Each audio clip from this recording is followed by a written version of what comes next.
안녕하세요. 오늘도 제 곁에 와주신 우리 시니어님들 반갑습니다. 여기는 마음의 쉼터, 인생 이야기의 DJ입니다. 오늘은요, 그런 계절에 어울리는 조금은 무거운 사랑 이야기를 나눠보려 합니다. 젊은 날 사랑에 미쳐 세상 다 잃어도 괜찮다고 생각했던 두 사람. 부모의 눈물 섞인 반대조차 밀어내고 선택했던 결혼. 하지만 세월이 흐르면서 그 사랑이 어떻게 변해갔는지 그 쓸쓸한 뒷이야기를 함께 들어보시겠습니다. 때는 1970년대 초반. 서울의 변두리, 좁은 골목마다 구멍가게가 하나둘 있었고 거리를 따라 전차가 덜컹거리며 지나가던 시절입니다. 그 골목 안쪽 허름한 간판이 걸린 작은 다방이 하나 있었죠. 라디오에서 흘러나오는 유행가가 가득 울려 퍼지던 곳.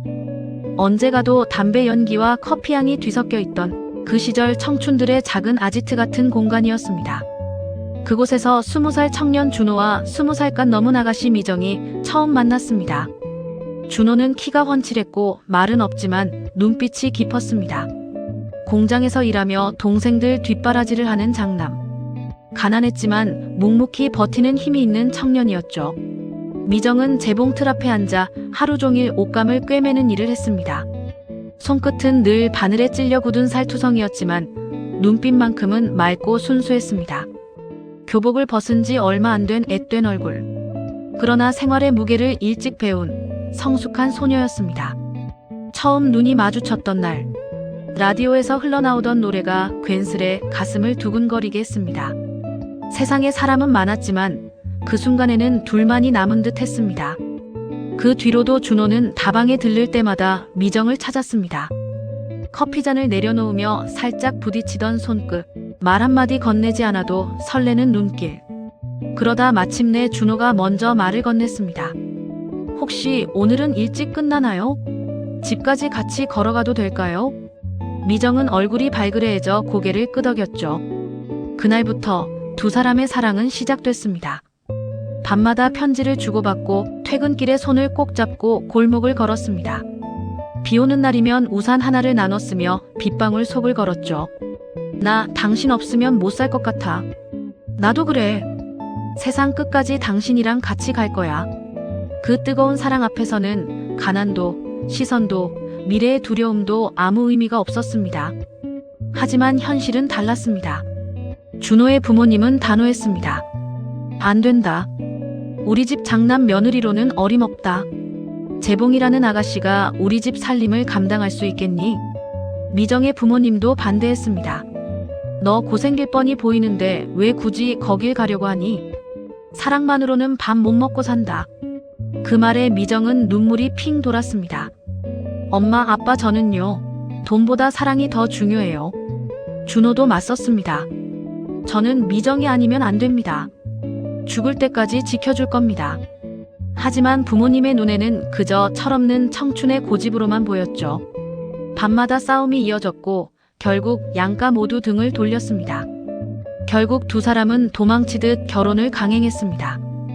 허름한 예식장에서 간소하게 치른 결혼식. 친척들의 표정은 싸늘했고 양가 부모는 오지도 않았습니다. 하지만 그 순간만큼은 세상에서 가장 행복했습니다. 신혼방은 방 하나짜리 셋방. 새빨간 양은 냄비 하나에 라면을 끓여 먹으며 웃던 밤. 우리 힘들어도 절대 서로 원망하지 말자. 평생 같이 가자. 그 약속이 두 사람을 버티게 하는 힘이었습니다. 하지만 신혼의 달콤함은 오래가지 않았습니다. 월세, 생활비, 병든 부모님의 약가, 동생 학비. 준호의 어깨는 점점 무거워졌습니다. 오늘 월급 받아왔어. 근데 또 다 빠져나갔네. 준호는 한숨을 쉬며 바닥에 앉았습니다. 미정은 애써 웃으며 말했습니다. 괜찮아. 나도 재봉일 더 하면 돼. 조금만 참자. 하지만 밤마다 바느질에 지친 손을 붙잡고 울던 미정의 모습은 결코 괜찮다는 말로 가려지지 않았습니다. 날이 갈수록 다툼은 잦아졌습니다. 왜 당신은 늘 집안만 생각해? 나랑 아이는 안 보여. 내가 어떻게 해? 장남인데 부모님 버려두라고.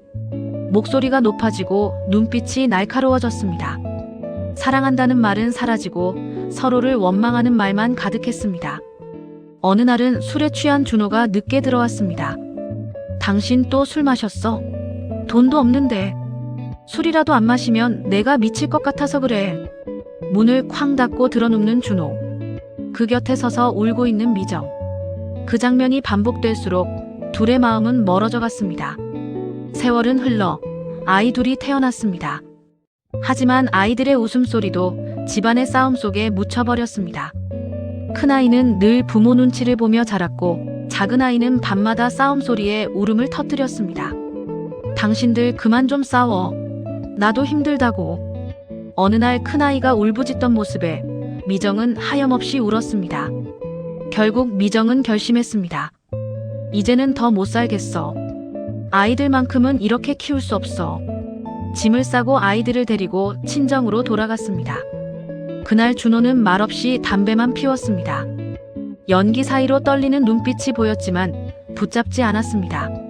사랑만 믿고 시작했지만 사랑만으로는 살 수 없었다. 그 말이 두 사람의 마지막 대화였습니다. 시간은 흐르고 머리에 흰 눈이 내렸습니다. 준호는 여전히 홀로 살았습니다. 술잔을 기울이며 중얼거렸습니다. 내가 그때 조금만 더 어른스러웠더라면, 부모님 말씀을 조금만 더 들었더라면, 아니, 사랑만 믿지 말고 현실도 생각했더라면, 우리 인생 달라지지 않았을까? 아이들과의 관계도 멀어졌습니다. 명절에도 오지 않는 자식들. 빈집에 홀로 앉아 있으면 벽에 걸린 낡은 사진만이 그를 바라보고 있었습니다. 사진 속에는 젊고 환하게 웃던 준호와 미정이 있었습니다. 세상 모든 걸 가진 듯 행복했던 그 순간의 두 사람이. 여러분, 사랑은 참 눈부시고 뜨겁습니다. 하지만 세월 앞에서는 그 불꽃만으로는 오래 타오르기 어렵습니다. 사랑을 지켜주는 건 결국 책임, 배려, 현실을 함께 이겨내려는 의지가 아닐까요? 오늘 이야기가 젊은 날의 뜨거운 기억과 함께 그 이후의 삶을 돌아보는 작은 거울이 되었기를 바랍니다. 창밖에는 가을밤의 바람이 한층 차가워졌습니다. 불빛 희미한 길을 걸어가다 보면 누구나 젊은 날의 자신을 떠올리게 되지 않을까요? 오늘도 제 이야기에 귀 기울여 주셔서 고맙습니다. 다음 시간에도 마음에 잔잔히 남는 이야기로 찾아뵙겠습니다. 여기는 인생 이야기. 저는 DJ였습니다. 안녕히 계세요. 감사합니다. 구독, 좋아요 부탁합니다.